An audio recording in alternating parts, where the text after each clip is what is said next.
Hello students, आज जो है हम हमारे क्लास 8 का जो फर्स्ट चैप्टर चल रहा था हिस्ट्री में हाउ व्हेन और वेयर, उसको कंटिन्यू करेंगे। तो देखिए आज का topic 3 periods of Indian history के इंडियन हिस्ट्री के 3 पीरियड में डिवाइड किया गया था। दो अलग अलग डिवाइडेशन है यहाँ पर। तो सबसे पहला डिवाइडेशन देखते हैं। James mill divided Indian history into 3 periods, Hindu, Muslim and British in 1817। तो एक यूरोपियन हिस्टोरियन था जेम्स मिल्स, उसने क्या किया था, इंडियन हिस्ट्री को 3 पीरियड में डिवाइड किया था। इसने जो 3 पीरियड रखा था उसमें उसमें इसने नाम दिया था, एक पीरियड को हिंदू, एक को मुस्लिम और एक को ब्रिटिश नाम दिया था इसने यहाँ पर। लेकिन इसके डिवाइडेशन को बहुत सारे इंडियन हिस्टोरियंस जो है वो मानते नहीं है, क्योंकि आपको देखिए साफ मालूम पड़ता है नाम से ही कि ये जो डिवाइडेशन था ये रिलीजन के हिसाब से इसने किया था, जो कि किसी भी देश की हिस्ट्री को पढ़ने के लिए सही नहीं है। देखिए किसी भी देश की हिस्ट्री को अगर आप उसके रिलीजन बेस के हिसाब से पढ़ोगे तो बिल्कुल भी सही नहीं है। इसने डिवाइड इसी तरीके से किया था इंडियन हिस्ट्री को।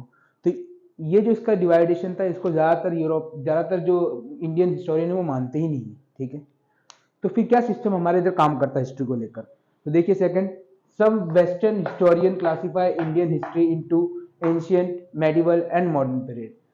तो आज के टाइम पर आप जो पढ़ते हो, ठीक है, तो वो जो डिवाइडेशन है हिस्ट्री का, हमारी इंडियन हिस्ट्री का, उसको 3 पीरियड में डिवाइड किया जाता है। फिर से देखिए यहाँ पर एंशिएंट, मेडिवल और मॉडर्न के अंदर। ठीक है, इसके ऊपर आप क्या पढ़ते हो, इंडियन हिस्ट्री पढ़ते हो कि पुराने 2000 साल, 2500 साल पुराने टाइम से लेकर और आज के मॉडर्न टाइम तक पूरा चलता है हिसाब, ये आप पढ़ते हो इसके अंदर। कंटिन्यू कर लेते हैं, कॉलोनियल पीरियड की बात कर लेते हैं। ठीक है, आपका अगला टॉपिक भी यही है। तो देखिए, when a country is ruled by another, it leads to the political, economic, social and cultural changes. This process is called colonization. यानी कि जब एक कंट्री को कोई दूसरी कंट्री जो है वो रूल करती है तो उसके अंदर आप देखते हो कि पॉलिटिकल, इकोनॉमिक, सोशल और कल्चरल चेंजेस होते हैं। इसको क्या बोला जाता है, कॉलोनाइजेशन बोला जाता है।